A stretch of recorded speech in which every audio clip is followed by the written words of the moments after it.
et de gloire, et à ce titre, il ne peut pas faire ce que l'homme peut faire. Bien-aimés dans le Seigneur, bonjour ou bonsoir. Nous avons le plaisir, l'honneur, aujourd'hui de vous parler de ce que Dieu ne peut jamais faire. La première chose que vous devez savoir, c'est que Dieu ne peut jamais élever un orgueilleux. Nous sommes là dans le livre de 1 Pierre, chapitre 5, verset 5. Dieu ne peut jamais élever un orgueilleux. Élever un orgueilleux, bien-aimé dans le Seigneur, c'est violer l'une des plus grandes lois de l'éternité. Quand vous élevez un orgueilleux, c'est équivaut à violer, n'est-ce pas, à freindre une des plus grandes lois de l'éternité. Élever un orgueilleux, bien-aimé dans le Seigneur, Dieu ne peut jamais le faire parce que c'est une abomination. Je dirais même, c'est un blasphème. Pourquoi? Parce que l'orgueil est l'antithèse de la nature divine. L'orgueil est absente dans la nature divine. On ne peut pas trouver l'orgueil dans la nature divine. Raison pour laquelle nous disons que Dieu ne peut jamais élever un orgueilleux. C'est la première chose qu'il ne peut jamais faire. Un orgueilleux ne vit pas sous la grâce. Il vit plutôt sous le mérite. Pourquoi? Parce qu'il est, n'est-ce pas, épris de ramener toutes les gloires à lui-même. La grâce de Dieu n'est pas faite pour les orgueilleux. Un orgueilleux ne peut pas vivre la grâce de Dieu. Et comme Dieu est un Dieu de grâce, il ne peut jamais, n'est-ce pas, élever un orgueilleux. Il ne peut jamais élever un orgueilleux. Un orgueilleux, bien-aimé dans le Seigneur, il n'est pas là pour glorifier Dieu, parce que ce n'est pas dans sa nature. Ce n'est pas dans sa nature de glorifier Dieu. Pourquoi? Parce que dans son sang ou dans ses veines circule, n'est-ce pas, le sang du diable. Parce que le diable est naturellement, n'est-ce pas, orgueilleux. Deuxième affirmation, Dieu ne peut jamais choisir ou décider à notre place. Nous sommes là dans le psaume chapitre 119, verset 30. Pour sa gloire, Dieu ne peut jamais faire ce que l'homme peut faire. Jamais. S'il y a quelque chose que l'homme peut facilement faire, vous devez savoir que Dieu ne peut jamais le faire. Le choix, c'est notre partition. Le choix, c'est notre part de responsabilité. C'est notre devoir. Dieu ne peut pas choisir à notre place. Dieu ne peut pas décider à notre place. Pourquoi? Parce qu'il nous a créés avec ce qu'on appelle les libres arbitres. Le pouvoir et le devoir de choisir. Dieu est là pour proposer. Il n'impose pas. Il est là pour nous proposer. Il nous montre le bienfait et il nous montre le méfait. Par contre, le diable, lui, il nous montre le bienfait et il nous cache, n'est-ce pas, le méfait. Donc Dieu ne nous impose pas, il nous propose, raison pour laquelle quelque part dans la Bible, il a dit, je place ou j'ai mis deux chemins devant toi, le chemin de la mort et le chemin de la vie, mais je te conseille, je te propose de suivre le chemin de la vie. Je te propose de suivre le chemin de la vie. Donc il ne nous impose pas, mais il nous propose. Pourquoi il nous propose? Parce que Dieu ne veut pas être responsable des conséquences de nos actions, de nos choix, de nos décisions. Raison pour laquelle il nous laisse de choisir librement. Il nous laisse de choisir librement. Et Dieu intervient lorsque notre volonté se penche sur la sienne. Lorsque notre volonté se penche sur la sienne, là Dieu va intervenir. Donc, il ne peut pas choisir ou décider à notre place. La troisième affirmation, Dieu ne peut jamais mentir. Bien-aimé dans le Seigneur, tout le monde peut mentir, sauf Dieu. Dieu ne peut pas mentir parce qu'il est la vérité. Dieu ne peut pas mentir parce que la vérité est lui. Il est la lumière. Parce qu'il est fidèle dans ce qu'il dit et dans ce qu'il fait. Quand il dit une parole, quand il donne une promesse, cette promesse finira toujours par s'accomplir. Et le diable est là non pour empêcher la réalisation de la parole de Dieu. Non, il n'a pas ce pouvoir.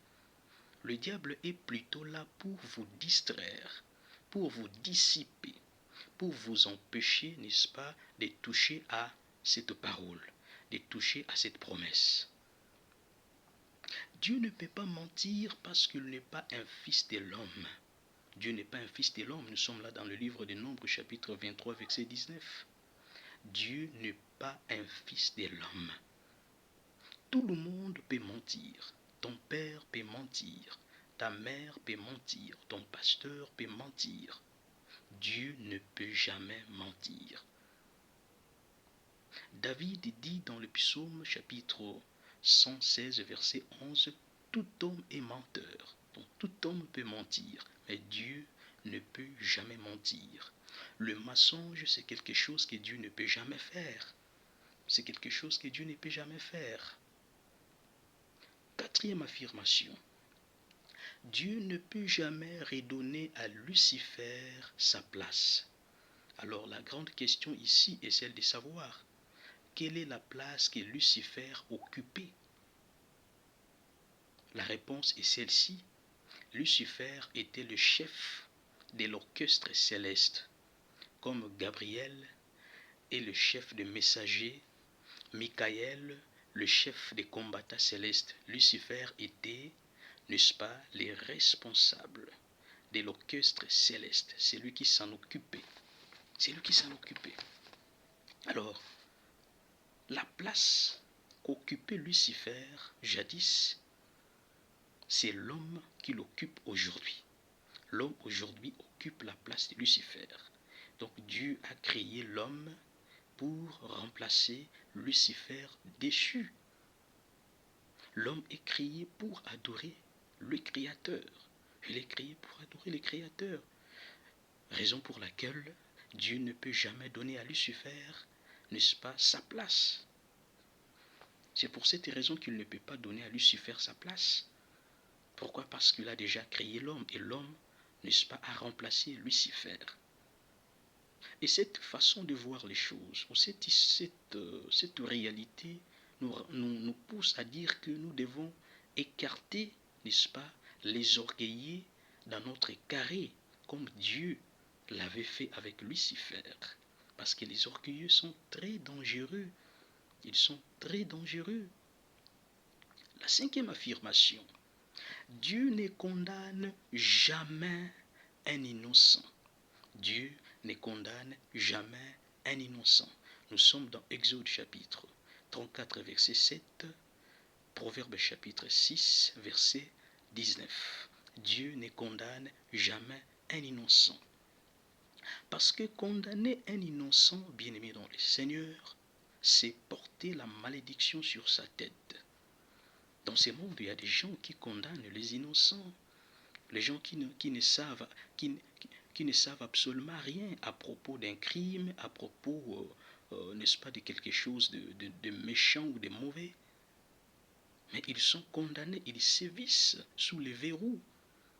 Condamner un innocent, c'est porter une malédiction sur sa tête.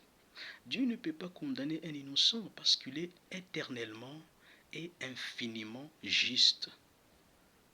Il est éternellement et infiniment juste. Tout le monde peut être injuste, sauf Dieu. Sauf Dieu.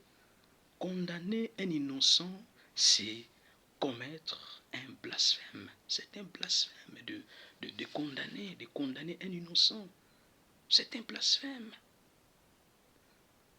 Dieu ne peut pas condamner un innocent parce qu'il est lui-même le Dieu des innocents. Il lui défend leur cause. Et à ce titre, il ne peut jamais les condamner. La sixième affirmation. Dieu ne tente jamais. Dieu ne tente jamais. Nous sommes dans Jacques chapitre 1, versets 13 à 14. Dieu éprouve, mais il ne tente jamais. Dieu nous éprouve pour nous élever. Mais le diable nous tente pour nous rabaisser, pour nous chiter, pour nous humilier. Donc, Dieu, la tentation n'est pas quelque chose qui vient de Dieu. Et il y a une chose très importante que vous devez noter, c'est que l'objectif de toute épreuve n'est pas toujours élévation. Dieu peut vous éprouver pour vous fortifier. Quand vous êtes éprouvé, il ne faut pas dire que Dieu veut m'élever, raison pour laquelle il m'éprouve. Oui, ça peut être une réalité, mais toute épreuve n'a pas pour objectif élévation. Donc Dieu nous éprouve, mais il ne peut jamais nous tenter. Pourquoi? Parce que l'objectif de toute tentation, c'est la chute. La septième affirmation. Dieu ne peut jamais adorer ou prier une créature. Dieu ne peut pas prier à notre place. Il ne peut pas prier à notre place parce que la prière, c'est notre partition, c'est notre responsabilité. Dieu nous aime, mais il ne peut pas nous adorer. Il nous aime à la fureur, mais il ne peut jamais nous adorer ni nous prier. Il ne peut pas nous prier. Dieu ne peut pas nous prier. C'est nous qui devons prier Dieu. C'est notre responsabilité. C'est notre responsabilité. Toute la création, bien-aimée dans le Seigneur, est faite pour adorer et prier le Créateur, et non le contraire. Dieu ne peut pas jamais nous prier. Pourquoi? Parce que la prière et l'adoration sont essentiellement l'expression d'une faiblesse. Raison pour laquelle il ne peut pas nous prier, il ne peut pas nous adorer. Septième affirmation. Huitième affirmation. Dieu ne peut jamais se contredire. Parce que nous étions dans la septième affirmation qui dit Dieu ne peut jamais adorer ou nous prier. Dans la huitième affirmation, elle dit ceci. Dieu ne peut jamais se contredire. Pourquoi Dieu ne peut pas se contredire? Parce qu'il est omniscient. Il connaît tout et il est au courant de tout. Dieu ne peut pas se contredire parce qu'il est la lumière, la vérité. Or, dans la lumière, il n'y a pas de contradiction, ni de confusion. Tout est clair. Dieu ne peut pas se contredire parce que ce qu'il dit, il le fait fidèlement. Ses paroles ne sont pas contradictoires. Ses paroles sont complémentaires.